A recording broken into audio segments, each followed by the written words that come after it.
ਸਵਾਗਤ ਹੈ ਸਾਰੇ ਸਰੋਤਿਆਂ ਦਾ ਚੈਨਲ ਐਕਸਪਲੋਰ ਦਾ ਨੌਜਵਾਨ ਵਿੱਚ।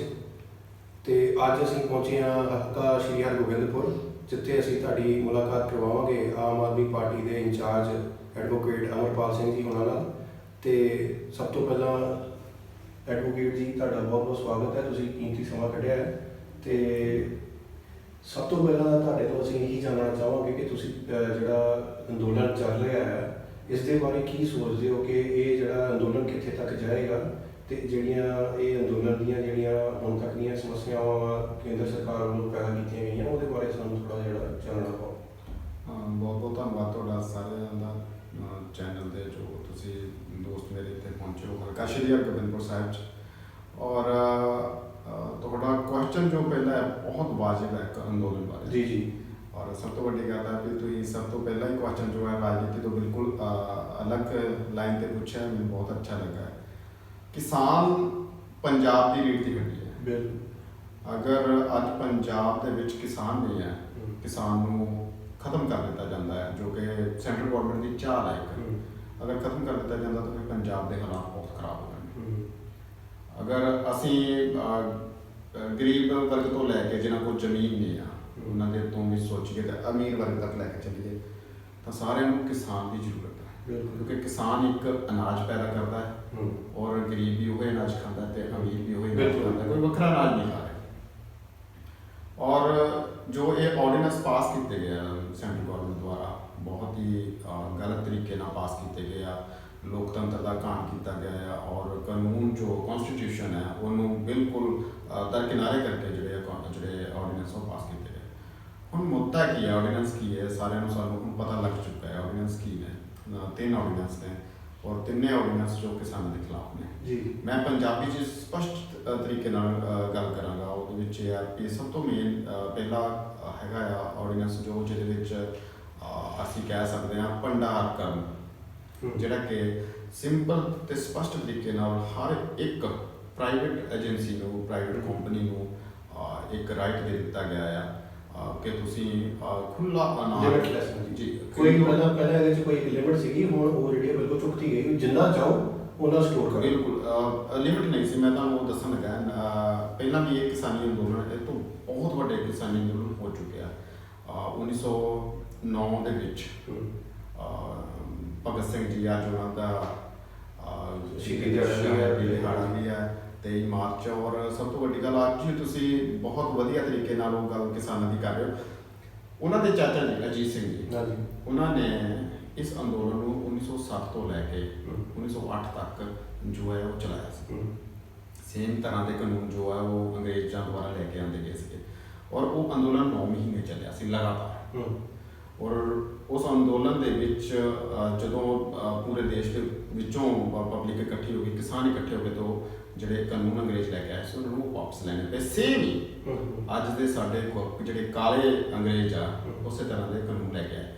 ਹੁਣ ਮੈਂ ਇਸ ਜਿਹੜਾ ਭੰਡਾਰ ਕਰਨ ਦੇ ਉੱਤੇ ਇੱਕ ਐਕਟ ਸੀਗਾ, ਉਹਦੇ ਵਿੱਚ 1955 ਦੇ ਵਿੱਚ ਸਾਡੀ ਇੰਡੀਅਨ ਗੌਰਮੈਂਟ ਜੋ ਕਿ ਆਜ਼ਾਦ ਇੰਡੀਅਨ ਗੌਰਮੈਂਟ ਸੀਗੀ, ਉਹਨੇ ਉਹ ਜਿਹੜਾ ਐਕਟ ਸੀ ਉਹ ਕੈਂਸਲ ਕਰ ਦਿੱਤਾ। ਸੇਮ ਹੀ ਐਕਟ ਹੁਣ ਜਾ ਕੇ 2020 ਦੇ ਵਿੱਚ ਉਹ ਪਾਸ ਕੀਤਾ ਗਿਆ by central government of India BJP ਵੱਲੋਂ। ਇਸ ਐਕਟ ਦੇ ਵਿੱਚ ਇਹ ਹੋ ਗਿਆ ਕਿ ਕੋਈ ਵੀ ਪ੍ਰਾਈਵੇਟ ਕੰਪਨੀਆਂ ਕਿਹੜੀਆਂ ਨੇ, ਅਡਾਨੀ, ਅੰਬਾਨੀ, ਜਿਹੜੇ ਧੀਰੂਭਾਈ ਅੰਬਾਨੀ ਗਰੁੱਪ, ਇਹ ਸਾਰੇ ਜਿਹੜੇ ਹੈਗੇ ਨੇ, ਇਹਨਾਂ ਨੂੰ ਰਾਈਟ ਦੇ ਦਿੱਤਾ ਗਿਆ ਕਿ ਤੁਸੀਂ ਜਿੰਨਾ ਮਰਜ਼ੀ ਕਿਸਾਨਾਂ ਕੋਲੋਂ ਅਨਾਜ ਖਰੀਦੋ ਔਰ ਭੰਡਾਰ ਕਰੋ। ਇੱਕ ਇਹ ਚੀਜ਼ ਹੋ ਗਈ। ਦੂਸਰਾ ਐਕਟ ਕੀ ਹੈ, MSP ਬਿਲਕੁਲ ਖਤਮ ਕਰ ਦਿੱਤੀ। MSP ਨੂੰ ਜਿਹੜਾ ਸੈਕੰਡ ਐਕਟ ਹੈਗਾ, ਤੁਸੀਂ ਆਰਡੀਨੈਂਸ ਤੋਂ ਬਾਅਦ ਜਦੋਂ ਰਾਸ਼ਟਰਪਤੀ ਨੇ ਸਾਈਨ ਕਰਤੇ ਤੇ ਕਿਸ ਤਰ੍ਹਾਂ ਕੀਤੇ, ਸਾਰਾ ਦੇਸ਼ ਜਾਣਦਾ ਕਿ ਐਤਵਾਰ ਵਾਲੇ ਦਿਨ ਜਿਹੜਾ ਸਾਈਨ ਕੀਤਾ, ਉਹਦੇ ਵਿੱਚ ਜਿਹੜਾ ਇਹਨੂੰ ਲੀਗਲਾਈਜ਼ ਇੱਕ ਲੀਗਲ ਕਲੌਜ਼ ਨਹੀਂ ਬਣਾਇਆ। MSP ਜਿਹੜੀ ਆ ਉਹ ਵਿੱਚ ਸ਼ਾਮਲ ਕੀਤਾ ਹੀ ਨਹੀਂ ਇੱਕ ਲੀਗਲ ਕਲੌਜ਼ ਕਿ MSP ਜਿਹੜੀ ਹੈ MSP ਤੇ ਤੁਸੀਂ ਖਰੀਦਦਾਰੀ ਕਰ ਸਕਦੇ। ਸਭ ਤੋਂ ਵੱਡੀ ਗੱਲ ਤੁਸੀਂ ਬਹੁਤ ਅੱਛੇ ਸਵਾਲ ਪੁੱਛ ਰਹੇ ਹੋ। MSP ਪਹਿਲਾਂ ਵੀ ਸੀ, ਜਿੱਦਾਂ ਪਹਿਲਾਂ ਸੀ ਸਾਡੇ ਪੰਜਾਬ ਦੇ ਵਿੱਚ, ਪਰ ਪੂਰੇ ਦੇਸ਼ ਦੇ ਵਿੱਚ MSP ਨਹੀਂ ਚੱਲਦੀ। ਜੀ ਬਿਲਕੁਲ। ਬਿਹਾਰ ਦੇ ਵਿੱਚ MSP ਨਹੀਂ, ਸਿਰਫ ਪੰਜਾਬ, ਹਰਿਆਣਾ ਔਰ ਯੂਪੀ ਦੇ ਕੁਝ ਏਰੀਏ ਦੇ ਵਿੱਚ, ਵੈਸਟਰਨ ਯੂਪੀ। ਸਭ ਤੋਂ ਵੱਡੀ ਗੱਲ ਇਹ ਹੈ ਕਿ MSP ਦੇ ਹੋਣ ਦੇ ਬਾਵਜੂਦ ਵੀ ਪੰਜਾਬ ਦੇ ਵਿੱਚ MSP ਦੇ ਉੱਤੇ ਤੁਹਾਡੀ ਫਸਲ ਨਹੀਂ ਵਿਕਰੀ। ਗੰਨਾ ਤਾਂ ਬਿਲਕੁਲ ਨਹੀਂ ਵਿਕਰੀ। ਬਿਲਕੁਲ। ਤੁਸੀਂ ਇਹ ਦੇਖੋ ਨਾ ਕਿ ਜਿਹੜਾ ਗੰਨਾ ਹੈ ਨਾ MSP ਦੇ ਅਧੀਨ 3 ਫਸਲਾਂ ਮੇਨ ਹੈ, ਵੈਸੇ ਤਾਂ 23+ ਹੈ ਪਰ ਤਿੰਨਾਂ ਦੇ ਮੇਨ ਤੇ ਕਣਕ, ਝੋਨਾ ਤੇ ਜਿਹੜਾ ਆਪਣਾ ਕਮਾਦ ਤੇ ਗੰਨੇ ਦੇ ਉੱਤੇ ਵੀ MSP ਲਾਗੂ ਹੋਣ ਦੇ ਬਾਵਜੂਦ ਜਿਹੜੀ ਸਰਕਾਰ ਕੋਲ ਸਭ ਕੁਝ ਪਾਵਰ ਹੁੰਦਿਆਂ ਜਿਹੜੀਆਂ ਮਿੱਲਾਂ ਆਪਣੀ ਮਨਮਰਜ਼ੀ ਨਾਲ 250 ਰੁਪਏ ਜਾਂ ਜਿੰਨਾ ਵੀ ਦੇ ਰਹੀਆਂ ਤੇ ਸਰਕਾਰ ਉਹਨਾਂ ਨੂੰ ਲੈਣ ਦੀ ਬਜਾਏ ਬੋਨਸ ਦੇ ਰਹੀ ਹੈ। ਬਿਲਕੁਲ। ਔਰ ਸਭ ਤੋਂ ਵੱਡੀ ਗੱਲ ਉਹ ਗੰਨੇ ਦੀ ਅਦਾਇਗੀ ਹਜੇ ਤੱਕ ਨਹੀਂ ਹੋਈ। ਸਾਲ 2 ਸਾਲ ਤੱਕ। ਔਰ MSP ਦੇ ਉੱਤੇ ਜੋ ਇਹ ਦੂਸਰੀ ਐਕਟ ਦੀ ਆਰਡੀਨੈਂਸ ਦੀ ਗੱਲ ਕਰ ਰਹੇ ਹਾਂ, ਅਗਰ ਸਰਕਾਰਾਂ MSP ਨਹੀਂ ਦੇਣਗੀਆਂ ਤਾਂ ਫਿਰ ਇੱਕ ਪ੍ਰਾਈਵੇਟ ਕੰਪਨੀਆਂ ਨੂੰ ਤੇ ਖੁੱਲੇ ਆਮ ਲੁੱਟ ਕਰਨ ਦੀ ਇਜਾਜ਼ਤ ਮਿਲ ਜਾਏਗੀ। ਉਹ ਤਾਂ ਸ਼ਰੇਆਮ ਜਿੱਦਾਂ ਮਰਜ਼ੀ ਖਰੀਦਣਗੇ। ਜਦੋਂ ਕਾਨੂੰਨ ਹੀ ਨਹੀਂ ਹੈਗਾ ਤਾਂ ਫਿਰ ਤੋਂ ਕੋਰਟ 'ਚ ਇਹ ਚੀਜ਼ ਜਿਹੜੀ ਹੈਗੀ ਹੈ ਕਿ ਜਿਹੜਾ ਸੈਕੰਡ ਕਾਨੂੰਨ ਦੇ ਵਿੱਚ ਇੱਕ ਇਹ ਵੀ ਲਿਖਿਆ ਗਿਆ ਕਿ ਜਿਹੜਾ ਤੁਸੀਂ ਸਿਵਲ ਕੋਰਟ 'ਚ ਨਹੀਂ ਜਾ ਸਕਦੇ। ਦੇਖੋ ਸਭ ਤੋਂ ਵੱਡਾ ਤੁਹਾਡਾ ਅਧਿਕਾਰ ਕੀ, ਅਗਰ ਤੁਹਾਡੇ ਨਾਲ ਕੋਈ ਵਧੀਕੀ ਹੁੰਦੀ ਹੈ ਤੇ ਤੁਸੀਂ ਕੋਰਟ ਦਾ ਸਹਾਰਾ ਲੈ ਲੈਂਦੇ, ਪਰ ਤੁਸੀਂ ਕੋਰਟ ਦੇ ਸਹਾਰੇ 'ਚ ਨਹੀਂ ਆ ਸਕਦੇ। ਇਹ ਨਹੀਂ ਪਹਿਲੀ ਵਾਰ ਹੋਇਆ, ਕਈ ਇਹੋ ਜਿਹੇ ਕੰਮ ਨੇ ਪੂਰੇ ਦੇਸ਼ ਦੇ ਵਿੱਚ ਜਿਨ੍ਹਾਂ ਦੇ ਉੱਤੇ ਤੁਸੀਂ ਕੋਰਟ ਦਾ ਦਰਵਾਜ਼ਾ ਨਹੀਂ ਖੜਕਾ ਸਕਦੇ, ਜੋ ਕਿ ਬਹੁਤ ਸਾਡੇ ਵਾਸਤੇ ਵੱਡੀ ਤਰਾਸ਼ਦੀ ਦੀ ਗੱਲ ਹੈ ਕਿ ਅਗਰ ਅਸੀਂ ਕੋਰਟ 'ਚ ਨਹੀਂ ਜਾ ਸਕਦੇ ਤਾਂ ਫਿਰ ਨਿਆਂ ਕਿੱਥੋਂ ਮਿਲੇਗਾ ਸਾਨੂੰ? ਨਿਆਂ ਸਾਨੂੰ ਜੱਜਾਂ ਤੋਂ ਉਮੀਦ ਆ, ਲੀਡਰਾਂ ਤੋਂ ਉਮੀਦ ਤਾਂ ਹੈ ਨਹੀਂ ਹੈ, ਕਿਉਂਕਿ ਲੀਡਰ ਤੇ ਆਪਣੇ ਉਹਨਾਂ ਚੇਲੇ ਬਾਲਕਾਂ ਦੀ ਗੱਲ ਸੁਣਨਗੇ ਜਿਹਨਾਂ ਨੂੰ ਉਹਨਾਂ ਦੇ ਪੈਸੇ ਖਰਚੇ ਆ, ਫਿਰ ਤਾਂ ਉਹਨਾਂ ਦੀ ਉਹ ਚੱਲਣੀ ਹੈ। ਲਿਹਾਜ਼ਾ ਕਿ ਇਹਦੇ ਵਿੱਚ ਅਗਰ ਤੁਸੀਂ ਐਕਟ ਪਾਸ ਕਰਨਾ ਸੀ ਇਸ ਤਰ੍ਹਾਂ ਦਾ, ਉਹਦੇ ਵਿੱਚ ਇੱਕ ਚੀਜ਼ ਚਾਹੀਦੀ ਸੀ ਸੈਂਟਰਲ ਗਵਰਨਮੈਂਟ ਨੂੰ ਕਿ ਹਰ ਇੱਕ ਜੋ ਹੈ ਉਹ ਕਾਨੂੰਨੀ ਪ੍ਰਕਿਰਿਆ ਦੇ ਅਧੀਨ ਆਏਗਾ ਔਰ ਸਿਵਲ ਕੋਰਟ ਉਹਦੀ ਸੁਣਵਾਈ ਕਰ ਸਕੇਗੀ। ਮੈਂ ਤੁਹਾਨੂੰ ਇੱਕ ਇਸੇ ਤਰ੍ਹਾਂ ਜੁੜਿਆ ਇੱਕ ਕੇਸ ਦੱਸਦਾ ਹਾਂ। ਸਿਵਲ ਕੋਰਟ ਬਿਜਲੀ ਦੇ ਜਿਹੜੇ ਕੇਸਿਸ ਨੇ ਸਿਵਲ ਕੋਰਟ ਉਹਨਾਂ ਦੀ ਸੁਣਵਾਈ ਨਹੀਂ ਕਰਦੀ ਕਿਉਂਕਿ ਉਹਦੇ ਕੋਲ ਅਧਿਕਾਰ ਨਹੀਂ। ਮੀਨਸ ਇੱਥੇ ਆ ਜਾਂਦਾ ਹੈ ਕਿ ਸਾਡੇ ਅਧਿਕਾਰ ਖੋਏ ਜਾ ਰਹੇ, ਸਾਨੂੰ ਨਿਆਂ ਨਾ ਮਿਲੇ, ਇਸ ਕਰਕੇ ਉਹ ਜਿਹੜੀਆਂ ਚੀਜ਼ਾਂ ਸਾਡੇ ਕੋਲ ਅਧਿਕਾਰ ਖੋ ਕੇ ਫਿਰ ਤੁਸੀਂ ਕੋਰਟ 'ਚ ਜਾ ਹੀ ਨਹੀਂ ਸਕਦੇ। ਤੁਸੀਂ SDM ਦੀ ਕੋਰਟ 'ਚ ਜਾਓ, SDM ਤੋਂ ਅੱਗੇ ਰਾਜਨੀਤਿਕ ਹੁੰਦੇ ਬਿਲਕੁਲ ਉਹ ਰਾਜਨੀਤਿਕ ਤੌਰ ਤੇ ਹੀ ਸਭ ਕੁਝ ਕਰਨਗੇ। ਤੋਂ ਅਗਲੀ ਗੱਲ ਆ ਗਈ, ਮੈਂ ਤੁਹਾਨੂੰ ਰੋਕਣਾ ਚਾਹੁੰਦਾ ਜਿਸ ਤਰ੍ਹਾਂ ਤੁਸੀਂ SDM ਦੀ ਗੱਲ ਕੀਤੀ ਕਿ SDM ਦੇ ਥਰੂ ਹੋਏਗੇ ਫੈਸਲੇ, ਤੇ ਹੁਣ ਆਪਾਂ ਦੇਖਦੇ ਹਾਂ ਕਿ ਅੱਜ ਤੱਕ ਕਿਹੜਾ ਪੰਜਾਬ 'ਚ SDM ਹੈਗਾ ਜਿਹਨੇ ਜਿਹੜਾ ਮਿੱਲਾਂ ਤੋਂ ਸਾਨੂੰ ਜਿਹੜਾ ਗੰਨੇ ਦੀ MSP ਦਵਾਈ ਹੈ। ਇਹ ਤਾਂ ਸਰਕਾਰ ਬੋਨਸ ਦੇ ਰਹੀ ਹੈ। SDM ਕੋਲ ਤਾਂ ਪਾਵਰ ਹੈ ਨਹੀਂ ਏਡੇ ਵੱਡੇ ਜਿਹੜੇ ਅਮੀਰ ਘਰਾਣੇ ਆ ਉਹਨਾਂ ਨੂੰ ਜਾ ਕੇ ਕੀ ਉਹਨਾਂ ਧੱਕਾ ਮਾਰੇਗਾ ਕਿ ਤੁਸੀਂ ਜਿਹੜੀ MSP ਦੇ ਦਿਓ। ਸਭ ਤੋਂ ਵੱਡੀ ਗੱਲ ਹੈ ਕਿ SDM ਖਰੀਦੇ ਜਾਂਦੇ, ਠੀਕ ਹੈ ਜੀ। ਨਿਆਂ ਪ੍ਰਕਿਰਿਆ ਜਿੱਥੋਂ ਸ਼ੁਰੂ ਹੋਣੀ ਹੈ, ਜੁਡੀਸ਼ੀਅਲ ਮੈਜਿਸਟ੍ਰੇਟ ਸਭ ਤੋਂ ਵਧੀਆ ਗੱਲ ਕਹਿ ਸਕਦੇ ਹੋ, ਸਿਵਲ ਜੱਜਸ ਦੀ ਗੱਲ ਕਰ ਰਹੇ ਹਾਂ ਜਿਨ੍ਹਾਂ ਦੇ ਉੱਤੇ ਸਾਨੂੰ ਬਹੁਤ ਯਕੀਨ ਹੈ, ਪਰ SDM ਇਹਨਾਂ ਦੇ ਉੱਤੇ ਪਬਲਿਕ ਨੂੰ ਯਕੀਨ ਨਹੀਂ ਹੈ। ਉਹਦੇ ਕਰਕੇ ਸਾਡਾ ਜੋ ਹਾਲਾਤ ਆ ਉਹ ਚੇਂਜ ਹੋ ਰਹੇ ਨੇ। ਤੇ ਜਿਹੜਾ ਪਹਿਲਾ ਕਾਨੂੰਨ ਇੱਕ ਕਾਨੂੰਨ ਤੇ ਇਹਨਾਂ ਦੇ ਵਿੱਚ ਇਹ ਵੀ ਹੈ ਕਿ ਜਿਹੜਾ ਵਨ ਨੇਸ਼ਨ ਵਨ ਮਾਰਕੀਟ ਦੀ ਗੱਲ ਕੀਤੀ ਹੈ ਕਿ ਇਸ ਤੋਂ ਪਹਿਲਾਂ ਕਿਸਾਨ ਜਿਹੜਾ ਉਹਦੇ ਤੇ ਕੋਈ ਐਸਾ ਰੋਕ ਤਾਂ ਨਹੀਂ ਸੀ ਕਿ ਉਹ ਆਪਣਾ ਜਿਹੜਾ ਘਰੇ ਸਟੋਰ ਨਹੀਂ ਕਰ ਸਕਦਾ ਜਾਂ ਉਹ ਹਰਿਆਣੇ ਜਾ ਕੇ ਨਹੀਂ ਵੇਚ ਸਕਦਾ, ਪੰਜਾਬ ਦਾ ਇੱਦਾਂ ਦੀ ਰੋਕ ਨਹੀਂ ਸੀ। ਹੁਣ ਉਹਦੇ 'ਚ ਇਹ ਕਰਤਾ ਕਿ ਹਾਂਜੀ ਤੁਸੀਂ ਫ੍ਰੀ ਹੋ, ਠੀਕ ਹੈ ਜੀ। ਪਹਿਲੀ ਗੱਲ ਤਾਂ ਇਹ ਵੀ ਸਮਝ ਤੋਂ ਬਾਹਰ ਹੈ, ਪਹਿਲਾਂ ਕਹਿੰਦੇ ਬੰਦੇ ਸੀ ਸਾਨੂੰ। ਦੂਜੀ ਚੀਜ਼ ਇਹ ਹੈ ਕਿ ਤੁਸੀਂ ਇਹ ਦੱਸੋ ਕਿ ਕੀ ਇਹ ਪ੍ਰੈਕਟੀਕਲੀ ਹੈਗਾ ਹੈ ਕਿ ਅਸੀਂ 5 ਏਕੜ ਦੀ ਜਿਹੜੀ ਕਣਕ ਹੈ ਝੋਨਾ ਟਰਾਲੀ 'ਚ ਲੱਦ ਕੇ ਇੱਕ ਟਰਾਲੀ 'ਚ ਆ ਨਹੀਂ ਸਕਦਾ, ਤਾਂ ਕਿਸ ਤਰ੍ਹਾਂ ਉਹਨੂੰ ਅਸੀਂ ਜਿਹੜਾ ਟਰਾਂਸਪੋਰਟੇਸ਼ਨ ਦਾ ਖਰਚਾ ਬੀਅਰ ਕਰਕੇ ਕਿਸ ਤਰ੍ਹਾਂ ਉਹਨੂੰ ਕਰਨਾਟਕਾ ਲੈ ਜਾਈਏ ਜੀ ਜਾਂ ਕਲਕੱਤੇ ਲੈ ਜਾਈਏ? ਤੁਹਾਡਾ ਸਵਾਲ ਬਹੁਤ ਵਾਜਬ ਹੈ। ਉਹਦਾ ਰੀਜ਼ਨ ਇਹ ਹੈ ਕਿ ਜਿਸ ਤਰ੍ਹਾਂ ਤੇਲ ਦੇ ਰੇਟ ਵੱਧ ਰਹੇ ਆ ਜੀ, ਕਿਹੜਾ ਕਿਸਾਨ ਆ ਜਿਹੜਾ ਕਿ 2000 ਰੁਪਏ ਜਾਂ 2100 ਰੁਪਏ ਦੀ ਫਸਲ ਹੈ ਪਰ ਕੁਆਂਟਲ ਆ, ਇੱਕ ਟਰਾਲੀ ਦੇ ਵਿੱਚ ਵੱਧ ਤੋਂ ਵੱਧ 80 ਕੁਆਂਟਲ ਇੱਕ ਏਕੜ ਜਾਂ 2 ਏਕੜ ਦੀ ਲਾ ਬਿਲਕੁਲ ਕਣਕ ਤੋਂ ਚਲੋ 3-4 ਏਕੜ ਦੀ ਪੈ ਜਾਂਦੀ ਹੈ ਜੋ ਵੀ ਟਰਾਲੀ ਹੈ। ਝੋਨਾ ਤੇ ਆ ਨਹੀਂ ਸਕਦਾ, ਬਿਲਕੁਲ ਨਹੀਂ ਆ ਸਕਦਾ 2 ਏਕੜ ਤੋਂ ਵੱਧ। ਤੇ ਗੰਨਾ ਅਸੀਂ ਇੰਨੀ ਦੂਰ ਇਮੇਜਿਨ ਕਰ ਸਕਦੇ ਕਿ ਗੰਨਾ ਲੈ ਕੇ ਬਿਲਕੁਲ ਨਹੀਂ ਜਾ ਸਕਦੇ।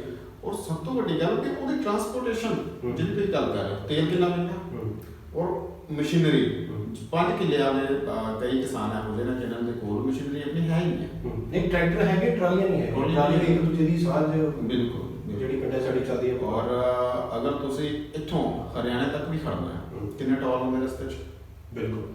ਕੀ ਤੁਸੀਂ ਉਹ ਬੀਅਰ ਕਰ ਸਕਦੇ ਖਰਚਾ? ਇੱਕ ਕਿਸਾਨ ਇੱਥੋਂ ਸ਼੍ਰੀ ਹਰਿਮੰਦਰ ਸਾਹਿਬ ਤੋਂ ਆਪਣਾ ਹਰਿਆਣੇ ਦੀ ਮੰਡੀ ਦੇ ਵਿੱਚ ਕੁਝ ਵੇਚਣ ਜਾਏਗਾ ਤਾਂ ਉੱਥੇ ਤੱਕ ਜਾਂਦੇ 10 ਤੋਂ ਵੱਧ ਟੋਲ ਪਲਾਜ਼ੇ ਆਉਂਦੇ ਨੇ। ਬਿਲਕੁਲ। ਔਰ 10 ਤੋਂ ਵੱਧ ਟੋਲ ਪਲਾਜ਼ੇ, ਹਰ ਇੱਕ ਟੋਲ ਪਲਾਜ਼ੇ ਦੀ ਫੀਸ ਐਵਰੇਜ 150 ਰੁਪਏ ਹੈ। ਔਰ ਤੁਸੀਂ ਅੰਦਾਜ਼ਾ ਲਗਾਓ ਕਿ 1500 ਰੁਪਏ ਇਹ ਚੜ ਗਿਆ। ਨਹੀਂ ਸਰ 150 ਦੇ ਮੇਰੇ ਖਿਆਲ ਨਾਲ 150 ਕਿਤੇ ਜ਼ਿਆਦਾ ਹੋਏਗੀ ਕਿਉਂਕਿ ਟਰਾਲੀ ਐਵਰੇਜ ਹੈ। ਹਾਂਜੀ, ਕੁਝ 80 ਦੀ ਹੈਗੇ ਆ, ਕੁਝ 100 ਵੀ ਹੈਗੇ ਨਾ। ਮੈਂ ਐਵਰੇਜ ਲਗਾ ਕੇ 150 ਰੁਪਏ ਦੀ ਦੱਸੀ ਹੈ। ਔਰ ਜਦੋਂ ਵਿਚਾਰਾ ਕਿਸਾਨ ਉੱਥੇ ਤੱਕ ਪਹੁੰਚੇਗਾ ਉੱਤੇ 1500 ਰੁਪਏ ਹੋਰ ਲੱਗ ਚਲੋ ਇੱਥੇ ਫਿਰ ਤਾਂ ਮੈਂ ਰੋਕ ਰਿਹਾ। ਤੁਸੀਂ ਗੱਲ ਕੀਤੀ ਅਸੀਂ ਚਲੋ ਮੰਨ ਲੈਂਦੇ ਆਪਾਂ ਪਹੁੰਚ ਵੀ ਗਏ ਉੱਥੇ ਜੀ। ਹੁਣ ਜਦੋਂ ਇਹ ਗੱਲ ਕਰਦੇ ਕਿ ਆਪਾਂ ਮਿਡਲਮੈਨ ਕੱਢਤਾ ਵਿੱਚੋਂ, ਕਿਸਾਨ ਤੇ ਬਾਇਰ। ਮਿਡਲਮੈਨ ਮੀਨਸ ਆੜਤੀ ਜਿਹੜੇ ਸੀਗੇ ਸਾਡੇ, ਜੋ ਵੀ ਕਿਸਾਨ ਦੇ ਮਾੜੇ ਟਾਈਮ ਤੇ ਕੰਮ ਵੀ ਆ ਜਾਂਦੇ, ਵੀ ਤੇ ਕਿਸਾਨ ਘਰੇ ਪੈਸੇ ਲੈ ਲਏ ਜਾਂ ਦਵਾਈਆਂ ਲੈ ਲਈਆਂ, ਖਾਤਾ ਲੈ ਲਈਆਂ, ਉਹ ਵਿੱਚੋਂ ਕੱਢਦੇ। ਹੁਣ ਤੁਸੀਂ ਹਰਿਆਣੇ ਪਹੁੰਚ ਗਏ ਤੇ ਤੁਸੀਂ ਹਰਿਆਣੇ ਜਾ ਕੇ ਕਿਹਨੂੰ ਜਾ ਕੇ ਵੇਚੋਗੇ ਜਦੋਂ ਉੱਥੇ ਕੋਈ ਬੰਦਾ ਹੀ ਨਹੀਂ, ਤੁਹਾਨੂੰ ਪਤਾ ਨਹੀਂ ਕਿ ਉੱਥੇ ਬਾਇਰ ਬੈਠਾ ਆ, ਕੋਈ ਮੰਡੀ ਆ ਜਿੱਥੇ ਬਾਇਰ ਬੈਠਾ, ਤੇ ਤੁਸੀਂ ਕਿਹਨੂੰ ਜਾ ਕੇ ਵੇਚੋਗੇ? ਕਿਉਂ ਕਿਹੜੇ? ਦੇਖੋ ਤੁਹਾਡੀ ਗੱਲ ਇਹ ਵੀ ਬਹੁਤ ਅੱਛੀ ਹੈ ਕਿ ਆ ਜਿਹੜੀ ਇਹ ਗੱਲਾਂ ਕਰ ਰਹੇ ਨੇ ਸਿਰਫ ਇਹ ਕਾਗਜ਼ੀ ਗੱਲਾਂ ਨੇ, ਇਹ ਗਰਾਊਂਡ ਦੇ ਉੱਤੇ ਨਹੀਂ ਹੋ ਸਕਦੀਆਂ। ਕੌਣ ਖਰੀਦ ਕਰੇਗਾ?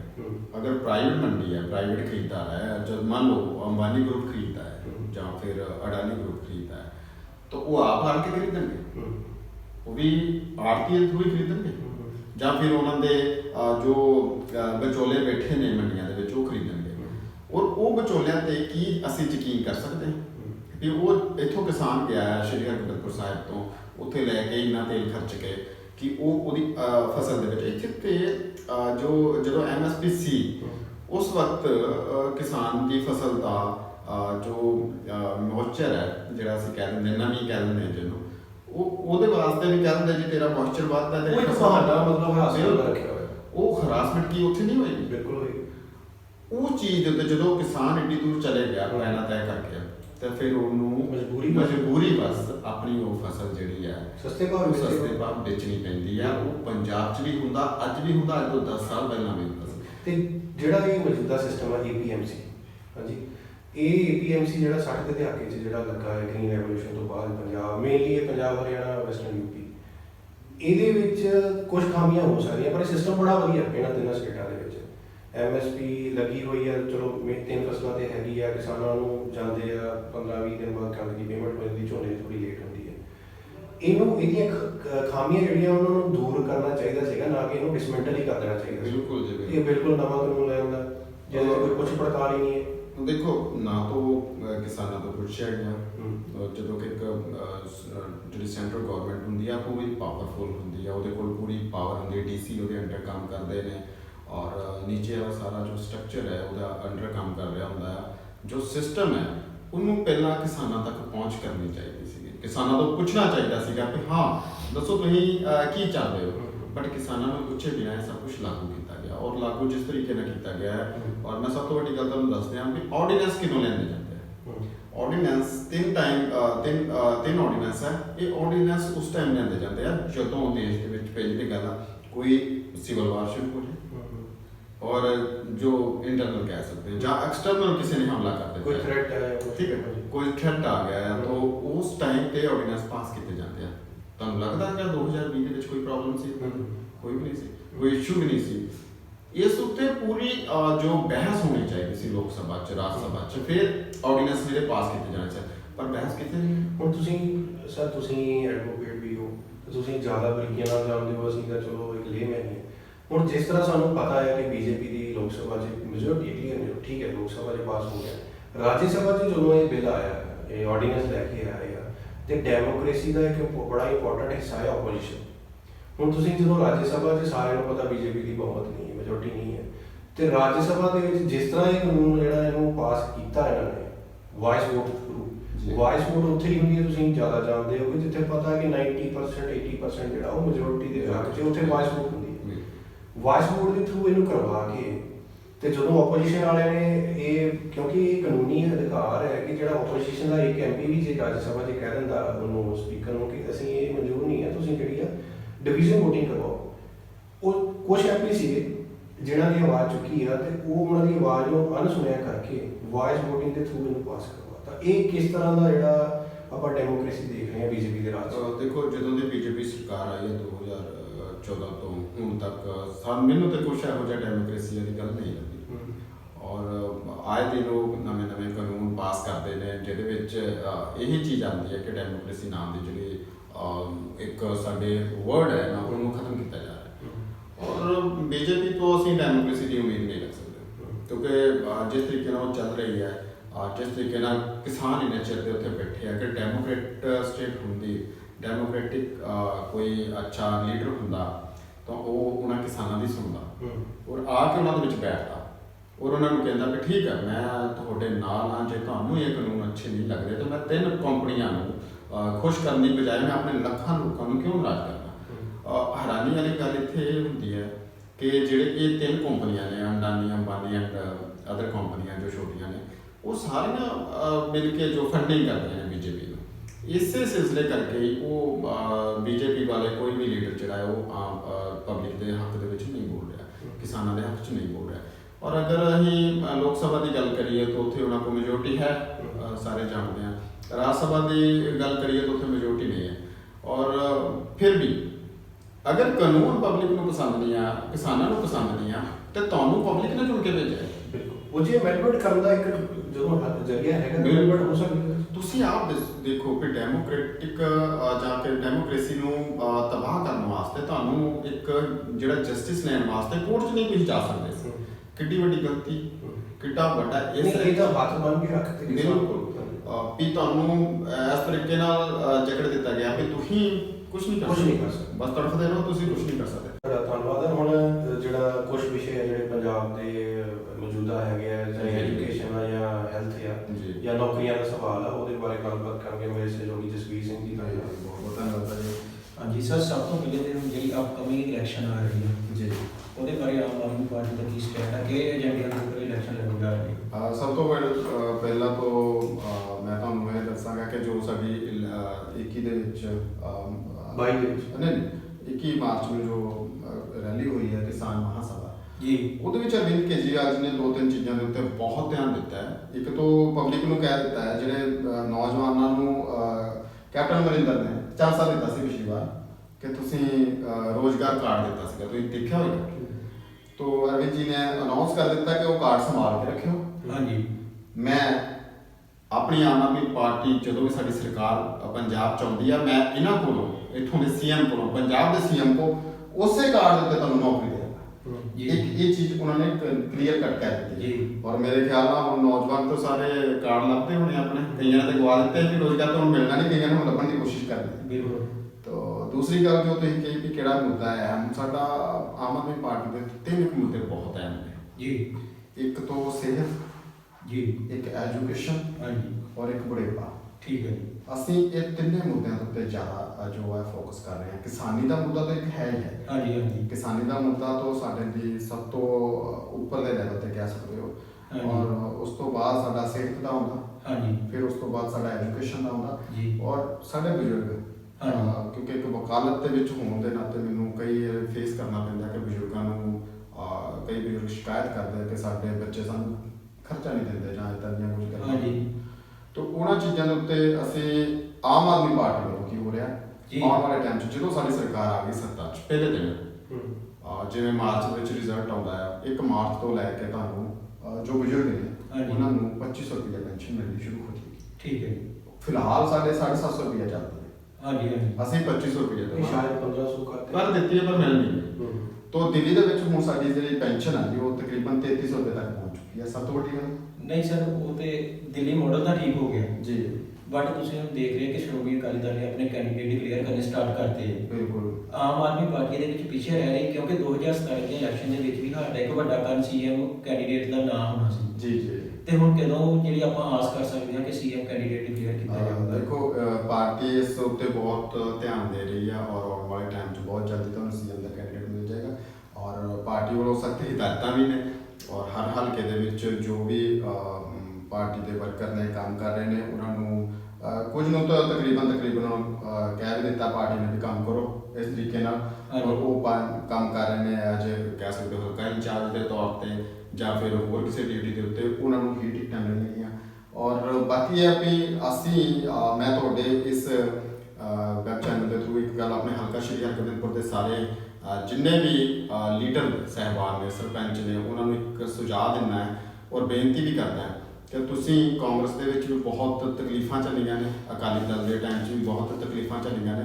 ਆਓ ਮੈਂ ਤੁਹਾਨੂੰ ਸਾਰਿਆਂ ਨੂੰ ਸੱਦਾ ਦਿੰਦਾ ਹੈ ਕਿ ਆਮ ਆਦਮੀ ਪਾਰਟੀ ਦਾ ਸਾਥ ਦਿਓ, ਇੱਕ ਵਾਰੀ ਸਾਡੇ ਨਾਲ ਚੱਲ ਕੇ ਦੇਖੋ। ਆਮ ਆਦਮੀ ਪਾਰਟੀ ਦੇ ਵਿੱਚ ਇੱਕ ਗਰਾਊਂਡ ਅੱਛੀ ਹੈ ਜੀ, ਔਰ ਗਰਾਊਂਡ ਅੱਛੀ ਹੋਣ ਦੇ ਕਾਰਨ ਇਹ ਹੈ ਕਿ ਸਾਡੀ ਜੋ ਕਰਪਸ਼ਨ ਹੈ ਉਹ ਹਜੇ 0 ਲੈਵਲ ਤੇ ਹੈ। ਜਦੋਂ ਅਸੀਂ ਕਰਪਟ ਨਹੀਂ ਹੈਗੇ ਅਸੀਂ ਕੰਮ ਕਰਾਂਗੇ।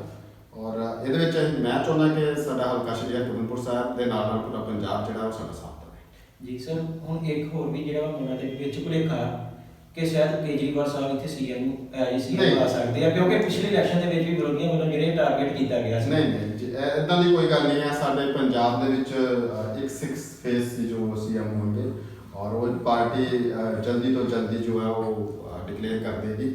ਔਰ ਤੁਸੀਂ ਇਸ ਚੀਜ਼ ਦੇ ਉੱਤੇ ਪਬਲਿਕ ਨੂੰ ਇਸ ਵੈਬ ਚੈਨਲ ਦੇ ਥਰੂ ਸਾਰਿਆਂ ਨੂੰ ਦੱਸੋ ਕਿ ਸੀਐਮ ਪੰਜਾਬ ਦਾ ਹੀ ਹੋਊਗਾ, ਪੰਜਾਬੀ ਹੋਊਗਾ। ਅਰਵਿੰਦ ਕੇਜਰੀਵਾਲ ਨਾ ਪਿਛਲੀ ਵਾਰ ਬਣਨਾ ਚਾਹੁੰਦੇ ਸੀਗੇ, ਨਾ ਹੁਣ ਬਣਨਾ ਚਾਹੁੰਦੇ, ਨਾ ਕਦੀ ਵੀ ਉਹ ਪੰਜਾਬ ਦੇ ਸੀਐਮ ਬਣਨਾ ਚਾਹੁੰਦੇ।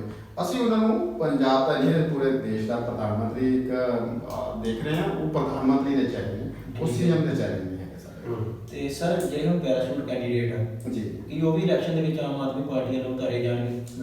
ਦੇਖੋ ਇਹ ਪਾਰਟੀ ਦਾ ਜਿਹੜਾ ਹੈ ਉਹ ਇੱਕ ਆਪਣਾ ਮੋਟਿਵ ਹੋਏਗਾ। ਪਾਰਟੀ ਦਾ ਆਪਣਾ ਜੋ ਇੱਕ ਕਮੇਟੀ ਹੈ ਉਹ ਤੈਅ ਕਰੇਗੀ ਵੀ ਕਿਹੜਾ ਕੈਂਡੀਡੇਟ ਜਿਹੜਾ ਹੈ ਬਹੁਤ ਅੱਛਾ ਹੈ। ਅਗਰ ਉਹ ਕਰਪਟ ਨਹੀਂ ਹੈ ਜਾਂ ਫਿਰ ਉਹ ਬਹੁਤ ਅੱਛੇ ਲੈਵਲ ਦੇ ਉੱਤੇ ਪੰਜਾਬ ਦੇ ਤਰੱਕੀ ਵਾਸਤੇ ਸੋਚ ਰਿਹਾ ਹੈ ਤਾਂ ਉਹ ਪਾਰਟੀ ਦੇ ਵਿੱਚ ਆਏਗਾ ਔਰ ਇਲੈਕਸ਼ਨ ਵੀ ਲੜੇਗਾ। ਹੋ ਸਕਦਾ ਕਈ ਜਗ੍ਹਾ ਤੇ ਲੜੇ ਜੀ, ਤਾਂ ਇਹਦੇ ਵਿੱਚ ਕੁਝ ਗਲਤ ਵੀ ਨਹੀਂ ਹੈ ਮੇਰੇ ਖਿਆਲ ਨਾਲ। ਨਹੀਂ ਸਰ, ਆਪਾਂ ਕੀ ਦੇਖਦੇ ਕਿ ਰਾਜਨੀਤੀ ਦੇ ਵਿੱਚ ਜਿਹੜਾ ਇੱਕ ਹੁੰਦਾ ਵਾ ਕਿ ਪਾਰਟੀਆਂ ਬਦਲ ਲੈਂਦਾ। ਜਿੱਥੇ ਦੇਖਦਾ ਕਿ ਮੈਨੂੰ ਇੱਥੇ ਰਾਜ ਹੋਊਗਾ, ਇੱਥੇ ਆ ਕਿ ਆਮ ਆਦਮੀ ਪਾਰਟੀ ਦੇ ਵਿੱਚ ਵੀ ਇਹ ਵੀ ਕਲਚਰ ਚੱਲੇਗਾ ਕਿ ਦੂਸਰੀਆਂ ਪਾਰਟੀਆਂ ਤੋਂ ਆਏ ਹੋਏ ਜਿਹੜੇ ਉਮੀਦਵਾਰ ਨਹੀਂ, ਆਮ ਆਦਮੀ ਪਾਰਟੀ ਵਿੱਚ ਅਗਰ ਇਸ ਤਰ੍ਹਾਂ ਦਾ ਹੋਏਗਾ ਤਾਂ ਸਿਰਫ 10% ਹੋਏਗਾ, ਬਾਅਦ ਨਹੀਂ ਹੋਏਗਾ। ਠੀਕ ਹੈ, ਮਤਲਬ 90% ਦੇ ਉੱਤੇ ਤੁਹਾਨੂੰ ਬਿਲਕੁਲ ਔਰ ਬਿਲਕੁਲ ਜੰਗ ਔਰ ਉਹ ਚਿਹਰੇ ਦਿਖਾਈ ਦੇਣਗੇ ਜਿਨ੍ਹਾਂ ਨੇ ਕਦੀ ਇਲੈਕਸ਼ਨ ਨਹੀਂ ਲੜੀ ਹੋਈ, ਜੋ ਕਿ ਪਿਛਲੀ ਵਾਲੀ ਪਾਰਟੀ ਨੇ ਬਹੁਤ ਅੱਛਾ ਕੀਤਾ। ਮੈਂ ਖੁਦ ਉਹ ਇੱਕ ਉਦਾਹਰਨ ਹਾਂ ਉਸ ਚੀਜ਼ ਦੀ। ਠੀਕ ਹੈ ਤੁਹਾਡੇ ਸਾਹਮਣੇ। ਤੇ ਸਰ ਹੁਣ 2022 ਦੀ ਜਿਹੜੀ ਪਬਲਿਕ ਆ ਉਹ ਆਮ ਆਦਮੀ ਪਾਰਟੀ ਤੋਂ ਕੀ ਆਸ ਰੱਖ ਸਕਦੀ ਹੈ? ਦੇਖੋ ਆਮ ਆਦਮੀ ਪਾਰਟੀ ਦੇ ਕੋਲ ਇੱਕ ਕਹਿ ਸਕਦੇ ਚੋਣ ਮੈਨੀਫੈਸਟੋ ਬਹੁਤ ਵੱਡਾ ਹੈ, ਪਰ ਅਸੀਂ 4 ਤੋਂ 5 ਜੋ ਮੇਨ ਸਾਡੇ ਟਾਰਗੇਟ ਨੇ ਵੀ ਅਸੀਂ ਉਹ ਫਿਲ ਕਰਨੇ ਨੇ ਔਰ ਉਸੇ ਮੁੱਦੇ ਤੇ ਹੀ ਇਲੈਕਸ਼ਨ ਲੜਨੀ ਹੈ। ਇੱਕ ਤੋਂ ਬੇਰੁਜ਼ਗਾਰੀ ਔਰ ਕਿਸਾਨੀ ਸਭ ਤੋਂ ਵੱਡਾ ਜਿਹੜਾ ਸਾਡਾ, ਅਸੀਂ ਸਵਾਮੀਨਾਥਨ ਰਿਪੋਰਟ ਜਿਹੜੀ ਉਹ ਪੰਜਾਬ 'ਚ ਲਾਗੂ ਕਰਾਂਗੇ ਆਉਂਦੇ ਸਾਲ, ਜਿੱਦਾਂ ਹੀ ਦਿੱਲੀ 'ਚ ਕੀਤੀ ਹੋਈ ਹੈ। ਦਿੱਲੀ 'ਚ ਇਸ ਟਾਈਮ ਤਕਰੀਬਨ 2750 ਰੁਪਏ ਰੇਟ ਹੈ ਜੀ ਕਣਕ ਦਾ ਔਰ ਝੋਨੇ ਦਾ, ਔਰ ਇਸੇ ਤਰ੍ਹਾਂ ਇੱਥੇ ਸਵਾਮੀਨਾਥਨ ਰਿਪੋਰਟ ਜਦੋਂ ਲਾਗੂ ਹੋ ਜਾਏਗੀ ਬਿਲਕੁਲ ਸਹੀ ਹੋ ਜਾਏਗਾ। ਉਸੇ ਤਰ੍ਹਾਂ ਹੀ ਜਿਹੜਾ ਤੀਸਰਾ ਜਿਹੜਾ ਮੇਨ ਆ ਉਹ ਮੈਂ ਤੁਹਾਨੂੰ ਪਹਿਲਾਂ ਦੱਸ ਦਿੱਤਾ, ਸਿਹਤ ਸਹੂਲਤ। ਹਾਂਜੀ, ਜਿਸ ਤਰ੍ਹਾਂ ਆਪਾਂ ਦੇਖਿਆ ਕਿ ਦਿੱਲੀ ਦੇ ਵਿੱਚ ਤੁਹਾਡੇ ਮੁਹੱਲਾ ਕਲੀਨਿਕ ਹੈ, ਇੱਥੇ ਅਸੀਂ ਸਾਡੇ ਪੰਜਾਬ ਵਿੱਚ ਇੱਕ ਜਿਹੜਾ ਸਟਰਕਚਰ ਦਾ ਬਹੁਤ ਹੈ ਇਨਫਰਾ ਜਿਹੜਾ ਲੈ ਕੇ ਹੈਲਥ ਕੇਅਰ ਨੂੰ ਵੀ ਡਿਸਪੈਂਸਰੀਆਂ ਬਣੀਆਂ ਹੋਈਆਂ, ਪਰ ਜਿਸ ਤਰ੍ਹਾਂ ਦੀ ਇਹ ਸਹੂਲਤ ਹੈਗੀ ਉਹ ਸਾਨੂੰ ਸਾਰਿਆਂ ਨੂੰ ਪਤਾ ਹੀ ਹੈ। ਤੇ ਉਹਨਾਂ ਨੂੰ ਵੀ ਤੁਸੀਂ ਮਤਲਬ ਕੁਝ ਕਰੋਗੇ ਮੁਹੱਲਾ ਕਲੀਨਿਕ ਦੇ ਤੌਰ ਤੇ ਉਹਨਾਂ ਨੂੰ ਵੀ? ਬਿਲਕੁਲ ਜੀ, ਹਰ ਪਿੰਡ ਦੇ ਵਿੱਚ ਇੱਕ ਕਲੀਨਿਕ ਹੋਏਗਾ ਹਰ ਪਿੰਡ 'ਚ। ਨਹੀਂ, ਉਹ ਤਾਂ ਆਲਰੇਡੀ ਹੈਗਾ, ਮਤਲਬ ਉਹਨਾਂ ਨੂੰ ਅੱਛਾ ਕੀਤਾ ਜਾਏਗਾ। ਪਰ ਨਹੀਂ, ਪਿੰਡਾਂ 'ਚ ਕਲੀਨਿਕ ਨਹੀਂ ਹੈ। ਸਾਰੇ ਡਿਸਪੈਂਸਰੀਆਂ ਲਗਭਗ ਨਹੀਂ, ਸਾਰੇ ਪਿੰਡਾਂ 'ਚ ਨਹੀਂ, ਸਾਰੇ ਦੇ ਨਹੀਂ ਹੋਣਗੇ। ਬਿਲਕੁਲ। ਜੇ ਹਲਕਾ ਸ਼੍ਰੀ ਹਰਗੋਬਿੰਦਪੁਰ 'ਚ 182 ਪਿੰਡ ਨੇ ਤਾਂ ਤਕਰੀਬਨ ਕਹਿ ਸਕਦੇ ਤੁਸੀਂ 15 ਜਾਂ 20 ਡਿਸਪੈਂਸਰੀ, ਇਸ ਤੋਂ ਵੱਧ ਨਹੀਂ ਹੈਗੀ। ਹਰਜੋਵਾਲ ਇੱਕ ਹਸਪੀਟਲ ਹੈ, ਕੁਮਾਨ ਇੱਥੇ ਇੱਕ ਸ਼੍ਰੀ ਹਰਗੋਬਿੰਦਪੁਰ 'ਚ ਡਿਸਪੈਂਸਰੀ ਹੈ, ਬਸ ਇਸ ਤੋਂ ਵੱਧ ਹੋਰ ਕੁਝ ਨਹੀਂ ਹੈ। ਜਾਂ ਰੰਗੜ ਮੰਗਲਾ ਹੈ ਜਾਂ ਫਿਰ ਇਦਾਂ ਛੋਟੇ ਤੇ ਇਹ ਜਿਹੜਾ ਐਜੂਕੇਸ਼ਨ ਸੈਕਟਰ ਹੈ ਜੀ, ਪਬਲਿਕ ਜਿਹੜਾ ਸਰਕਾਰੀ ਸਕੂਲ ਜਾਂ ਸਰਕਾਰੀ ਜਿਹੜੇ ਆ ਸੀਨੀਅਰ ਸੈਕੰਡਰੀ ਸਕੂਲ ਉਹਨਾਂ ਦੇ ਵਿੱਚ ਆਪਾਂ ਦੇਖਿਆ ਕਿ ਹੁਣ ਉਹੀ ਲੋਕ ਆਪਣੇ ਬੱਚਿਆਂ ਨੂੰ ਐਨਰੋਲ ਕਰ ਰਹੇ ਆ ਜਿਹੜੇ ਪ੍ਰਾਈਵੇਟ ਸਕੂਲਾਂ ਦਾ ਖਰਚਾ ਨਹੀਂ ਚੁੱਕ ਸਕਦੇ।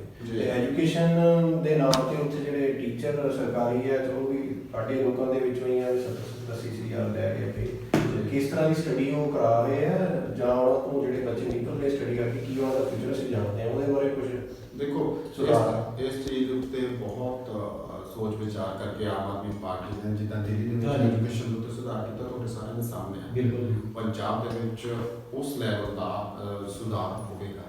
ਸਟਰਕਚਰ ਬਿਲਡਿੰਗਾਂ ਉੱਤੇ ਐਜੂਕੇਸ਼ਨ ਨਹੀਂ ਟਿਕੀ, ਬਿਲਡਿੰਗ ਤੋਂ ਅੱਛੀ ਚਾਹੀਦੀ ਹੈ ਤਾਂ ਕਿ ਬੱਚੇ ਦਾ ਮਾਈਂਡ ਜੋ ਹੈ ਉਹ ਉਹਦੇ ਵਿੱਚ ਆਵੇ ਮੈਂ ਆਪਣੇ ਸਕੂਲ ਜਾਣਾ, ਉਹਨੂੰ ਪਿਆਰ ਹੋਵੇ ਸਕੂਲ ਦੇ ਨਾਲ। ਉਹ ਚੀਜ਼ਾਂ ਦੇ ਵਾਸਤੇ ਸਾਨੂੰ এনवायरमेंट ਅੱਛਾ ਦੇਣਾ ਪਏਗਾ ਬੱਚਿਆਂ ਨੂੰ। ਸਕੂਲ ਦੇ ਵਿੱਚ ਏਸੀ ਹੋਣੇ ਚਾਹੀਦੇ ਆ, ਸਕੂਲ ਵਿੱਚ ਹਰ ਸਹੂਲਤ ਹੋਣੀ ਚਾਹੀਦੀ ਜੋ ਪ੍ਰਾਈਵੇਟ ਸਕੂਲ ਚ ਬਿਲਕੁਲ ਜੀ, ਤਾਂ ਕਿ ਸਾਡੇ ਗਰੀਬ ਬੱਚੇ ਜਿਹੜੇ ਆ ਉਹ ਆਰਾਮ ਨਾਲ ਪੜ੍ਹ ਸਕਣ। ਇਹ ਚੀਜ਼ਾਂ ਤੇ ਕਿਉਂਕਿ ਉਹ ਆਲਰੇਡੀ ਫੀਲ ਕਰਦੇ ਕਿ ਇਨਫੀਰੀਅਰਿਟੀ ਤੁਹਾਡੇ ਵਿੱਚ ਹੀ ਆ ਜਾਂਦਾ ਹੈ। ਉਹ ਚੀਜ਼ ਤੁਹਾਨੂੰ ਨਹੀਂ ਦੇਖਣ ਨੂੰ ਮਿਲੇਗੀ ਪੰਜਾਬ ਚ ਔਰ ਜਦੋਂ ਦਿੱਲੀ ਦਾ ਬਿਲਕੁਲ ਹੀ ਮਾਡਲ ਆ ਗਿਆ ਐਜੂਕੇਸ਼ਨ ਤੇ ਸਰ ਹੁਣ ਜੇ ਆਪਾਂ ਗੱਲ ਕਰੀਏ ਕਿ ਤੁਸੀਂ ਪੰਜਾਬ ਨੂੰ ਛੱਡੀਏ ਤੁਹਾਡੇ ਹਲਕੇ ਦੀ ਗੱਲ ਕਰੀਏ, ਜੇਕਰ ਤੁਸੀਂ ਐਜ਼ ਏ ਐਮਐਲਏ ਇਲੈਕਟ ਹੁੰਦੇ ਹੋ ਜੀ ਤੇ ਕਿਹੜੇ ਤਿੰਨ ਮੇਜਰ ਕੰਮ ਜਾਂ ਕਿਹੜੇ ਤਿੰਨ ਮੇਜਰ ਪ੍ਰੋਜੈਕਟ ਆ ਜਿਹੜੇ ਤੁਸੀਂ ਆਪਣੇ ਹਲਕੇ ਸ਼੍ਰੀ ਹਰਗੋਬਿੰਦਪੁਰ ਦੇ ਵਿੱਚ ਲੈ ਕੇ ਸਭ ਤੋਂ ਆਓਗੇ? ਵੱਡਾ ਮੇਰਾ ਜੋ ਮੇਨ ਟਾਰਗੇਟ ਹੈ ਜੀ ਉਹ ਇੱਕ ਹੀ ਹੈ ਕਿ ਮੈਂ ਆਪਣੇ ਸ਼੍ਰੀ ਹਰਗੋਬਿੰਦਪੁਰ ਹਲਕਾ 'ਚ ਹਸਪੀਟਲ ਜੋ ਆ ਉਹ ਇਸ ਲੈਵਲ ਦਾ ਬਣਾਉਣਾ ਕਿ ਡੀਐਮਸੀ ਲੁਧਿਆਣੇ ਦੇ ਟਾਈਪ ਦਾ ਹਸਪੀਟਲ ਹੋਵੇ। ਮੈਂ ਨਹੀਂ ਕਹਿੰਦਾ ਪੀਜੀਆਈ ਚੰਡੀਗੜ੍ਹ ਦੇ ਹਿਸਾਬ ਨਾਲ ਡੀਐਮਸੀ ਦੇ ਬਰਾਬਰ ਦਾ ਹਸਪੀਟਲ ਇੱਥੇ ਬਣੇਗਾ। ਔਰ ਇਹ ਆਮ ਆਦਮੀ ਪਾਰਟੀ ਵੱਲੋਂ ਪਿਛਲੀ ਇਲੈਕਸ਼ਨ 'ਚ ਵੀ ਸਾਡਾ ਖਾਸ ਇਹ ਤੇ ਧਿਆਨ ਸੀਗਾ, ਹੁਣ ਵੀ ਇਸੇ ਚੀਜ਼ ਤੇ। ਔਰ ਉਸ ਤੋਂ ਬਾਅਦ ਜਿਹੜਾ ਸਾਡੇ ਤੁਸੀਂ ਘੁੰਮਦੇ ਹੀ ਰਹਿੰਦੇ ਹੋ, ਨਾ ਸ਼੍ਰੀ ਹਰਗੋਬਿੰਦਪੁਰ 'ਚ ਬੱਸ ਸਟਾਪ ਹੈ, ਨਾ ਘੁਮਾਣ 'ਚ ਹੈ, ਨਾ ਹਰਚੋਵਾਲ ਹੈ, ਨਾ ਰੰਗੜ ਨੰਗਲ ਹੈ, ਨਾ ਉਦਨਵਾਲ ਹੈ, ਇਹ ਸਾਰੇ ਮੇਨ ਅੱਡੇ ਨੇ ਜੀ। ਇਹਨਾਂ ਦੇ ਉੱਤੇ ਨਾ ਸਭ ਤੋਂ ਜੋ ਅਮੈਸ ਫੀਲ ਹੁੰਦੀ ਹੈ ਮੈਨੂੰ ਉਹ ਚੀਜ਼ ਤੇ ਹੁੰਦੀ ਹੈ ਕਿ ਇਹਨਾਂ ਕਿਸੇ ਵੀ ਸਟਾਪ ਦੇ ਉੱਤੇ ਵਾਸ਼ਰੂਮ ਦਾ ਇੰਤਜ਼ਾਮ ਜੀ। ਲੇਡੀਜ਼ ਨੂੰ ਕਿੰਨੀ ਪ੍ਰੋਬਲਮ ਆਉਂਦੀ ਹੋਏਗੀ, ਬਜ਼ੁਰਗਾਂ ਨੂੰ ਕਿੰਨੀ ਪ੍ਰੋਬਲਮ ਆਉਂਦੀ ਹੋਏਗੀ। ਹਾਂਜੀ। तो वो चीज़ों के उत्ते ध्यान दिता जाएगा। और जो सरकार बन गई पहले दिन तो ही ਜਦੋਂ तक साडा स्ट्रक्चर तैयार नहीं हो जाता उदों तक इत्थे हर तरह का मोबाइल जो वॉशरूम है वो होणगे।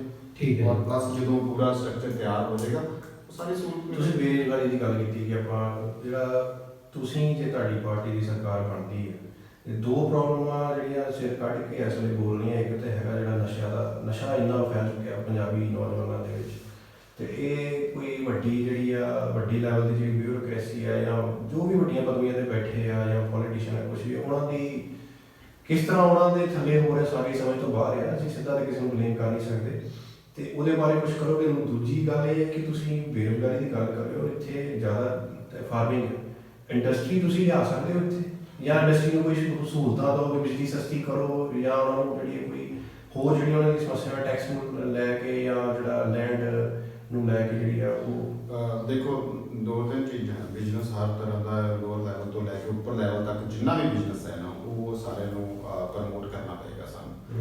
मेन सब तो वड्डी गल है एक सरकार के जो फंक्शन होंगे हैं उन्होंने सब तो वड्डी गल है बिजनेस को प्रमोट करना। पब्लिक के जो बिजनेस है ਈਜ਼ ਆਫ ਬਿਜ਼ਨਸ ਚਾਹੀਦਾ ਹੈ, ਜੋ ਬਿਜ਼ਨਸ ਸਟਾਰਟ ਕਰਨਾ ਹੀ ਬੜਾ ਲੰਬਾ ਚੌੜਾ ਪ੍ਰੋਸੈਸ ਹੋ ਜਾਂਦਾ ਹੈ। ਉਹਦੇ ਵਿੱਚ ਅਸੀਂ ਆਪਣੀ ਪਬਲਿਕ ਨੂੰ ਪੂਰੀਆਂ ਸਹੂਲਤਾਂ ਦੇਵਾਂਗੇ। ਮੈਂ ਤੁਹਾਨੂੰ ਉਦਾਹਰਨ ਦੇਣ ਲੱਗਾ ਬਟਾਲੇ ਦੀ, ਤੁਸੀਂ ਲੋਕਲ ਹੋ।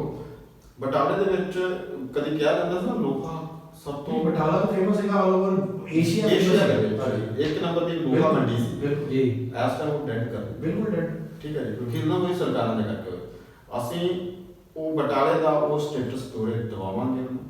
ਔਰ ਏਸ਼ੀਆ ਲੈਵਲ ਤੇ ਨਹੀਂ ਪੂਰੇ ਵਰਲਡ ਲੈਵਲ ਤੇ ਫਿਰ ਬਟਾਲਾ ਬਿਜ਼ਨਸ ਦੇ ਵਿੱਚ ਆਪਣਾ ਜੋ ਟ੍ਰੇਡ ਹੈ ਉਹਦੇ ਵਿੱਚ ਲੋਹੇ ਦੇ ਬਾਜ਼ਾਰ ਦੇ ਵਿੱਚ ਫਿਰ ਉੱਭਰ ਕੇ ਬਾਹਰ ਆਏਗਾ। ਉਸੇ ਤਰ੍ਹਾਂ ਸ਼੍ਰੀ ਹਰਗੋਬਿੰਦਪੁਰ ਸਾਹਿਬ ਦੇ ਵਿੱਚ ਕੋਸ਼ਿਸ਼ ਕਰਾਂਗੇ ਕਿ ਵੱਧ ਤੋਂ ਵੱਧ ਲਘੂ ਉਦਯੋਗ ਜਿਹਨੂੰ ਛੋਟੀਆਂ ਫੈਕਟਰੀਆਂ ਕਹਿੰਦੇ ਉਹ ਐਸਟੈਬਲਿਸ਼ ਕਰਾਂਗੇ ਤਾਂ ਕਿ ਪਬਲਿਕ ਨੂੰ ਥੋੜਾ ਰੋਜ਼ਗਾਰ ਮਿਲ ਸਕੇ। ਉਹਦੇ ਵਿੱਚ ਜਿੱਦਾਂ ਆ ਜਾਂਦਾ ਆ ਕੱਪੜੇ ਦੀਆਂ ਫੈਕਟਰੀਆਂ ਲਗਾਵਾਂਗੇ ਬਾਹਰ।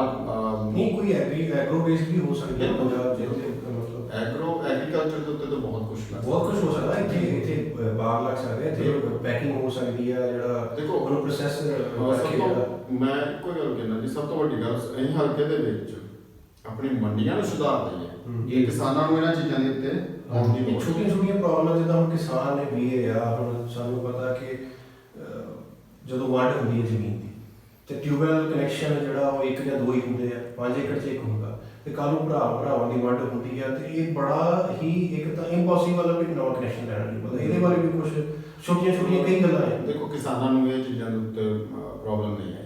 ਸਾਡੀ ਪਾਰਟੀ ਵੱਲੋਂ ਮੌਕੇ ਦੇ ਉੱਤੇ ਜੋ ਕਨੈਕਸ਼ਨ ਆ ਉਹ ਇਸ਼ੂ ਕੀਤੇ ਜਾਣਗੇ ਤਾਂ ਕਿ ਕਈ ਸਾਲ ਤੱਕ ਵੇਟ ਕੀਤੀ ਜਾਂਦੀ ਉਹ ਨਹੀਂ ਹੋਏਗਾ। ਦੇਖੋ ਆਉਣ ਵਾਲੇ ਟਾਈਮ ਦੇ ਵਿੱਚ ਫਿਲਹਾਲ ਤੋਂ ਕਾਫੀ ਕਨੈਕਸ਼ਨ ਲੱਗ ਚੁੱਕੇ ਨੇ, ਫਿਰ ਵੀ ਆਮ ਆਦਮੀ ਪਾਰਟੀ ਜਿਸ ਕਿਸਾਨ ਨੇ ਐਪਲੀਕੇਸ਼ਨ ਦਿੱਤੀ ਆ ਉਹਨੂੰ ਮੌਕੇ ਦੇ ਉੱਤੇ ਹੀ ਕਨੈਕਸ਼ਨ ਜੋ ਆ ਆਰਜੀ ਕਨੈਕਸ਼ਨ ਜਿਹਨੂੰ ਕਹਿੰਦੇ ਆ ਹਾਂਜੀ ਉਹ ਅਲਾਟ ਕੀਤਾ। ਜਿਹੜਾ ਪੰਜਾਬ 'ਚ ਨਸ਼ਾ ਫੈਲ ਚੁੱਕਿਆ, ਨਸ਼ੇ ਦੇ ਉੱਤੇ ਦੇਖੋ ਗੱਲ ਇੱਦਾਂ ਹੈ ਕਿ ਸਾਡੀ ਆਮ ਆਦਮੀ ਪਾਰਟੀ ਨੇ 2017 ਚ ਵੀ ਬਹੁਤ ਇੱਕ ਮੁਹਿੰਮ ਚਲਾਈ ਸੀ ਨਸ਼ੇ ਦੇ ਉੱਤੇ। ਉਸੇ ਤਰ੍ਹਾਂ ਹੀ ਅਸੀਂ ਹੁਣ ਫਿਰ ਸਾਡੀ ਮੀਟਿੰਗ ਹੋਈ ਹੈ, ਉਹਦੇ ਵਿੱਚ ਅਸੀਂ ਨਸ਼ੇ ਦੇ ਉੱਤੇ ਗੱਲ ਕੀਤੀ ਹੈ। ਹੁਣ ਨਸ਼ਾ ਕਹਿ ਰਹੇ ਨੇ ਕਿ ਕੈਪਟਨ ਅਮਰਿੰਦਰ ਵੀ ਮੈਂ ਕਾਫੀ ਕਮਰ ਤੋੜ ਦਿੱਤੀ ਹੈ। ਉਹ ਕਮਰ ਪਹਿਲਾਂ ਕਿੱਦਾਂ ਤੋੜੀ? ਹੁਣ FIR ਨਹੀਂ ਰਜਿਸਟਰ ਹੋ ਰਹੀ। ਅਗਰ ਕੋਈ ਨਸ਼ੇੜੀ ਜਾਂ ਨਸ਼ੇ ਵਾਲਾ ਪਕੜਿਆ ਜਾਂਦਾ ਨਾ ਉੱਤੇ ਇੰਨਾ ਵੱਡਾ ਬਾਰਡਰ ਨਹੀਂ ਪਾਇਆ ਜਾਂਦਾ, ਉਹਨੂੰ ਤਾਂ ਫ੍ਰੀ ਕਰ ਦਿੱਤਾ ਜਾਂਦਾ। ਪੜਿਆ ਭਾਵੇਂ ਉਹ ਕਿਲੋ ਹੀ ਜਾਏ ਪਰ ਉਹਨੂੰ ਫ੍ਰੀ ਕਰ ਦਿੱਤਾ ਜਾਂਦਾ। ਬਹੁਤ ਵੱਡੇ ਲੈਵਲ ਤੇ ਪਕੜ ਕੇ ਉਹਦੇ ਤੇ ਹੀ ਪਾਉਂਦੇ ਆ, ਹੋਰ ਕੁਝ ਨਹੀਂ ਕਰਦੇ ਜੀ। ਅੱਗੇ ਵੀ ਹੀ ਅਕਾਲੀਆਂ ਦੇ ਟਾਈਮ ਉਹ ਵੀ ਨਸ਼ੇ 'ਚ ਚੁੱਕ ਲੈਂਦੇ ਸੀ, ਭਾਵੇਂ ਉਹਦੇ ਕੋਈ 1 ਗ੍ਰਾਮ ਹੋਵੇ ਤੇ ਆਪਾਂ ਇਹ ਦਰਜ ਕਰ ਦਿੰਦੇ ਜੀ। ਹੁਣ ਉਹ ਚੀਜ਼ ਖਤਮ ਕਰ ਦਿੱਤੀ, ਇਸ ਕਰਕੇ ਐਫਆਈਆਰ ਜੋ ਨਸ਼ੇ ਦੀ ਉਹ ਕੱਢ ਗਈ। ਪਰ ਸਾਡੀ ਪਾਰਟੀ ਦਾ ਮੇਨ ਏਜੰਡਾ ਹੈ ਕਿ ਅਸੀਂ ਆਪਣੇ ਨੌਜਵਾਨਾਂ ਨੂੰ ਨਸ਼ੇ 'ਚੋਂ ਕੱਢ ਲਾਂਗੇ, ਔਰ ਉਹਦੇ ਵਿੱਚ ਸਭ ਤੋਂ ਵੱਡਾ ਯੋਗਦਾਨ ਜੋ ਬਿਊਰੋਕ੍ਰੇਸੀ ਦਾ ਹੁੰਦਾ ਹੈ, ਔਰ ਬਿਊਰੋਕ੍ਰੇਸੀ ਪੁਲਿਸ ਸਭ ਤੋਂ ਵੱਡੀ ਹੈ, ਠੀਕ ਹੈ। ਉਹਨਾਂ ਨੂੰ ਵਿਸ਼ਵਾਸ 'ਚ ਲੈ ਕੇ ਨੌਜਵਾਨਾਂ ਨੂੰ ਜੋ ਨਸ਼ਾ ਕਰਦੇ ਨੇ, ਅਸੀਂ ਉਹਨਾਂ ਨੂੰ ਕੋਈ ਐਫਆਈਆਰ ਨਹੀਂ ਦਰਜ ਕਰਾਂਗੇ, ਸਾਰਿਆਂ ਨੂੰ ਸਿਹਤ ਸਹੂਲਤਾਂ ਦੇਵਾਂਗੇ, ਉਹਨਾਂ ਨੂੰ ਐਡਮਿਟ ਕਰਾਂਗੇ, ਉਹਨਾਂ ਦਾ ਇਲਾਜ ਕਰਾਂਗੇ ਔਰ ਉਹਨਾਂ ਨੂੰ ਰੀਹੈਬਿਲਿਟੇਟ ਕਰਾਂਗੇ ਤਾਂ ਕਿ ਉਹ ਬਿਲਕੁਲ ਠੀਕ ਹੋ ਕੇ ਆਪਣੇ ਘਰ ਆ ਸਕਣ। ਸਰ ਜਿਹੜੀ ਆਮ ਆਦਮੀ ਪਾਰਟੀ ਹੈ ਇਹ ਪੰਜਾਬ 'ਚ ਵੀਆਈਪੀ ਕਲਚਰ ਹੀ ਖਤਮ ਕਰੇਗੀ, ਕਿਉਂਕਿ ਹੁਣ ਅੱਜ ਵੀਆਈਪੀ ਕਲਚਰ ਆਪਾਂ ਦੇਖਦੇ ਕਿ ਪੰਜਾਬ ਦੇ ਵਿੱਚ ਸਿੱਖਾਂ ਦੇ ਆ, ਕੋਈ ਵੀ ਪਾਰਟੀ ਦਾ ਰਾਜ ਹੋਏ ਵੀਆਈਪੀ ਕਲਚਰ ਹਮੇਸ਼ਾ ਹੁੰਦਾ ਹੀ ਹੁੰਦਾ। ਤੇ ਇਹ ਆਮ ਆਦਮੀ ਪਾਰਟੀ ਜਿਹੜੀ ਆ, ਜਿਹਨੂੰ ਆਪਾਂ ਆਮ ਆਦਮੀ ਪਾਰਟੀ ਦਾ ਨਾਮ ਦਿੰਦੇ ਆ, ਤੇ ਕੀ ਉਹ ਇਲੈਕਸ਼ਨ 2022 ਦੀ ਜੇ ਜਿੱਤਦੀ ਉਸ ਤੋਂ ਬਾਅਦ ਵੀ ਆਮ ਆਦਮੀ ਪਾਰਟੀ ਰਹੇਗੀ? ਬਿਲਕੁਲ ਜੀ, ਬਿਲਕੁਲ ਇਦਾਂ ਹੀ ਹੋਏਗਾ। ਜੇ ਤੁਸੀਂ ਆਮ ਆਦਮੀ ਪਾਰਟੀ ਦੇ ਦਿੱਲੀ ਦੇ ਐਮਐਲਏ ਦੇਖੋ ਤੇ ਕਿਸੇ ਦੇ ਕੋਈ ਰੈੱਡ ਲਾਈਟ ਨਹੀਂ ਹੈ, ਕੁਛ ਨਹੀਂ ਹੈ, ਉਹ ਸਿੰਪਲ ਜਾਂਦੇ ਨੇ। ਇੱਥੋਂ ਤੱਕ ਪੁਲਿਸ ਵੀ ਉਹਨਾਂ ਦੇ ਨਾਲ ਨਹੀਂ, ਪ੍ਰੋਟੋਕੋਲ ਨਾਲ ਦੀ ਇੰਨੀ ਉਹ ਯੂਜ਼ ਨਹੀਂ ਕਰਦੇ। ਸਾਡੇ ਆਮ ਆਦਮੀ ਪਾਰਟੀ ਦੀ ਸਰਕਾਰ ਬਣਨ ਤੇ ਇੱਕ ਹੀ ਚੀਜ਼ ਹੋਏਗੀ, ਨਾ ਤੇ ਅਸੀਂ ਰੈੱਡ ਲਾਈਟ ਨਾ ਬਲੂ ਲਾਈਟ ਜਾਂ ਕੁਛ ਹੋਰ ਲਾਈਟ ਜਿਹੜੀ ਉਹ ਯੂਜ਼ ਨਹੀਂ ਕਰਾਂਗੇ। ਔਰ ਆਮ ਆਦਮੀ ਪਾਰਟੀ ਨੇ ਤਾਂ ਪਿਛਲੀ ਵਾਰ ਵੀ ਇਲੈਕਸ਼ਨ ਦੇ ਟਾਈਮ ਤੇ ਸਿਕਿਉਰਿਟੀ ਨਹੀਂ ਸੀ ਲਈ, ਤਾਂ ਹੁਣ ਵੀ ਜਦੋਂ ਬਣ ਗਈ ਆਮ ਆਦਮੀ ਪਾਰਟੀ ਜਾਂ ਐਮਐਲਏ ਬਣੇ ਹੋਣਗੇ ਤਾਂ ਵੀ ਸਿਕਿਉਰਿਟੀ ਲੈ ਲੈਣਗੇ। ਹਾਂ, ਇੱਕ ਪ੍ਰੋਟੋਕੋਲ ਹੁੰਦਾ ਹੈ ਕਿ ਇੱਕ ਜੋ ਸਰਕਾਰ ਆ ਉਹ ਦਿੰਦੀ ਹੁੰਦੀ ਹੈ ਕਿ ਇੱਕ ਗਨਮੈਨ ਹੁੰਦਾ ਹੈ, तो कोशिश करांगे वो अगर वो सानू दिता भी गया है आम आदमी पार्टी के एमएलए ਨੂੰ और कोशिश करांगे वो भी पब्लिक ਦੇ ਵਿੱਚ पब्लिक ਹੀ ਨਜ਼ਰ ਆਵੇ। ਇਹ ਨਹੀਂ ਹੋਏਗਾ ਵੀ ਉਹ ਬੜਾ ਵੀ ਉਹਨੇ ਗਨ ਪਾਈ ਹੈ ਜਾਂ ਤਾਂ ਇਹੋ ਜਿਹੀ ਗੱਲ ਨਹੀਂ ਹੋਈ। ਮੇਰੀ ਤੇ ਆਪ ਇੱਕ ਹਰ ਥਾਂ ਤੇ ਇਹੀ ਗੱਲ ਹੁੰਦੀ ਕਿ ਜੇਕਰ 4 ਬੰਦੇ ਆਪਸ ਵਿੱਚ ਲੜਦੇ ਪਏ ਆ ਤੇ ਉਹਨਾਂ ਨੂੰ ਹਟਾਉਣ ਵਾਲੇ ਵੀ ਕਾਫੀ ਹੁੰਦੇ ਆ। ਇਸ ਕਰਕੇ ਕਦੀ ਮਤ ਸੋਚਣਾ ਕਿ ਸਿਕਿਉਰਿਟੀ ਤੁਹਾਨੂੰ ਬਚਾ ਸਕਦੀ ਹੈ, ਪਬਲਿਕ ਹੀ ਤੁਹਾਨੂੰ ਬਚਾਉਂਦੀ ਹੈ। ਅਗਰ ਤੁਹਾਡੇ ਖਿਲਾਫ ਕੋਈ ਇੱਕ ਬੰਦਾ ਚਪੇੜ ਮਾਰਨ ਦੀ ਕੋਸ਼ਿਸ਼ ਕਰਦਾ ਤੇ 10 ਬੰਦੇ ਨੂੰ ਰੋਕਣ ਦੀ ਵੀ ਕੋਸ਼ਿਸ਼ ਕਰਦੇ, ਤੁਹਾਨੂੰ ਸੇਵ ਕਰ ਦਿੰਦੇ। ਔਰ ਜੇ ਸਿਕਿਉਰਿਟੀ ਦੀ ਗੱਲ ਕਰੀਏ ਤੇ ਸਿਕਿਉਰਿਟੀ ਨੇ ਬਚਾਉਣਾ ਹੁੰਦਾ ਤੇ ਇਸ ਟਾਈਮ ਮਾਨਯੋਗ ਸਾਡੇ ਇੰਦਰਾ ਗਾਂਧੀ ਜੀ ਜੀਂਦੇ ਹੁੰਦੇ, ਠੀਕ ਹੈ। ਉਸ ਤੋਂ ਬਾਅਦ ਜੇ ਸਿਕਿਉਰਿਟੀ ਨੇ ਬਚਾਉਣਾ ਹੁੰਦਾ ਤਾਂ ਰਾਜੀਵ ਗਾਂਧੀ ਜੀਂਦੇ ਹੁੰਦੇ। ਅਗਰ ਸਿਕਿਉਰਿਟੀ ਨੇ ਬਚਾਉਣਾ ਹੁੰਦਾ ਤੇ ਬੇਅੰਤ ਸਿੰਘ, ਅਗਰ ਸਿਕਿਉਰਿਟੀ ਨੇ ਬਚਾਉਣਾ ਹੁੰਦਾ ਤੇ ਬੇਨਜ਼ੀਰ ਭੁੱਟੋ ਜੀ ਦੀ ਹੁੰਦੀ। ਅਗਰ ਸਿਕਿਉਰਿਟੀ ਨੇ ਬਚਾਉਣਾ ਹੁੰਦਾ ਤੇ ਬੇਨਜ਼ੀਰ ਭੁੱਟੋ ਦੇ ਪਿਤਾ ਜੀ ਜੀਂਦੇ ਹੁੰਦੇ, ਉਹਨਾਂ ਨੂੰ ਤਾਂ ਫਾਂਸੀ ਦੀ ਸਜ਼ਾ ਦਿੱਤੀ ਗਈ ਬਾਅਦ ਚ। ਮਤਲਬ ਕਹਿਣ ਦਾ ਇਹ ਹੈ ਵੀ ਸਿਕਿਉਰਿਟੀ ਨਹੀਂ ਬਚਾ ਸਕਦੀ। ਜਿਸ ਬੰਦੇ ਨੇ ਮਾਰਨ ਤੇ ਆਏ ਉਹਨੇ ਮਾਰ ਦੇਣਾ ਤੇ ਸਿਕਿਉਰਿਟੀ ਤਾਂ ਬਸ ਇੱਕ ਲੀਡਰ ਜਿਹੜਾ ਹੈ ਰੱਬ ਦੇ ਹੱਥ ਬਿਲਕੁਲ ਲੀਡਰ ਜਿਹੜੇ ਹੈ ਨਾ ਆਪਣੇ ਆਪ ਨੂੰ ਬਸ ਟੌਰ ਦੇ ਤੌਰ ਤੇ ਸਿਕਿਉਰਿਟੀ ਨੂੰ ਯੂਜ਼ ਕਰਦੇ ਆ, ਹੋਰ ਕੁਝ ਨਹੀਂ ਬਸ। ਤੇ ਇਹ ਹੀ ਆਪਣਾ ਮਤਲਬ ਵਿਸ਼ੇ ਤੇ ਬਹੁਤ ਜ਼ਿਆਦਾ ਹੈ ਕਿ ਬਹਿ ਕੇ ਅਸੀਂ 7 ਦਿਨ ਵੀ ਕਰ ਸਕਦੇ ਹਾਂ, ਪਰ ਹੁਣ ਟਾਈਮ ਵੀ ਸਾਨੂੰ ਵੀਡੀਓ ਦਾ ਵੀ ਖਿਆਲ ਰੱਖਣਾ ਪੈਂਦਾ ਤੇ ਤੁਹਾਡੇ ਟਾਈਮ ਵੀ ਤੁਸੀਂ ਵੀ ਤੇ ਤੁਹਾਡਾ ਬਹੁਤ ਬਹੁਤ ਧੰਨਵਾਦ। ਧੰਨਵਾਦ ਜੀ ਤੁਹਾਡੇ ਜਿਹੜਾ ਸਪਸ਼ਟ ਸਾਨੂੰ ਜਿਹੜੇ ਆਪਣੇ ਜਵਾਬ ਦਿੱਤੇ। ਥੈਂਕ ਯੂ ਤੇ ਧੰਨਵਾਦ ਜੀ ਤੁਹਾਡੇ ਵੈਬ ਚੈਨਲ ਦਾ।